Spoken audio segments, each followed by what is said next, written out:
ఎందుకు వచ్చింది ఆధిక్యత అంటే ఆయన పిల్లలమైనందున.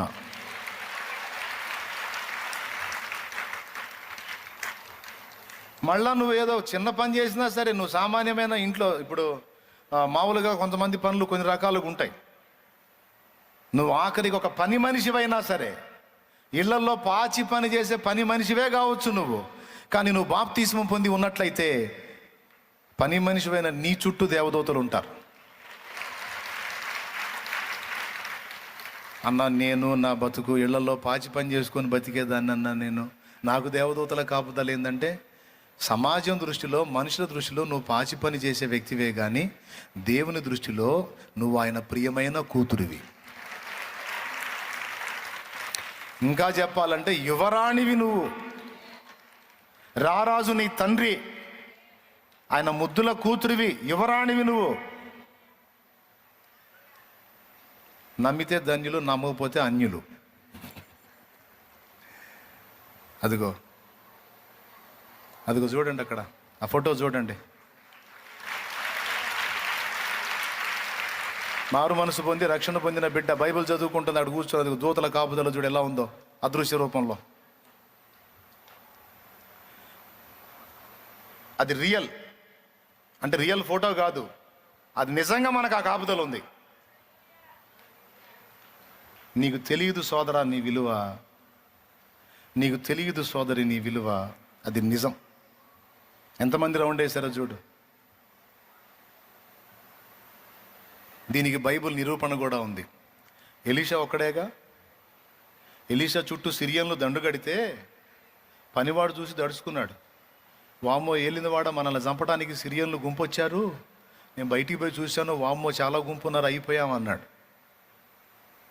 ఏనన్నాడు? ఆపరా అన్నాడు. ఏంది సార్ ఆపేది? నిజం సార్, చాలామంది సైన్యం దిగారు సార్ మీకోసమే అంటే, వారికంటే ఎక్కువ సహాయం మనగలదు అన్నాడు. ఎక్కువ సాయం కలదా? ఎవడు ఒక్కడ కనపట్ల మన పక్షాన. ఉన్న గుంపు అంతా సిరియన్లు గుంపు, మిడతలాగా వచ్చి వాలారు.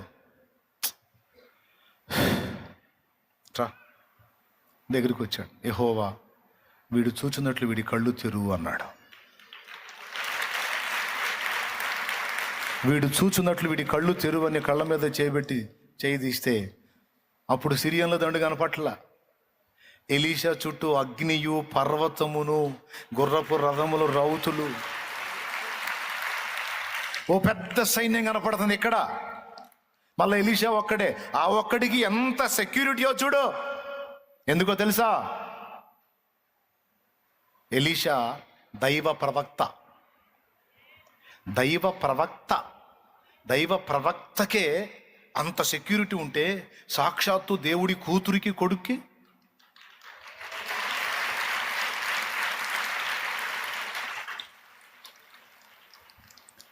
నువ్వు చెబుతుంటే కరెక్టే అనిపిస్తుంది, కానీ నిజమేనంటావా అనిపిస్తుంది అన్నయ్య. మీ ఫేసులు చూస్తే నాకు అర్థమవుతుందట.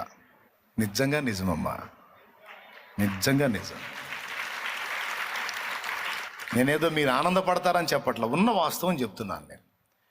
అంటే మనం ఎంత విలువైన పాత్రలమో, ప్రభు దృష్టిలో మనల్ని ఎంత ఘనంగా చూస్తున్నాడో, దేవదూతలు మనల్ని ఎంత ఘనపరుస్తున్నారో మీకు అర్థం కావాలని చెప్తున్నా. ఆ విలువ మీకు అర్థమైనప్పుడు ఇంకా మీరు దేవునికి తగినట్టుగా బతుకుతారు. ఆ విలువ మీకు అర్థం కానప్పుడు చీప్గా బతుకుతారు.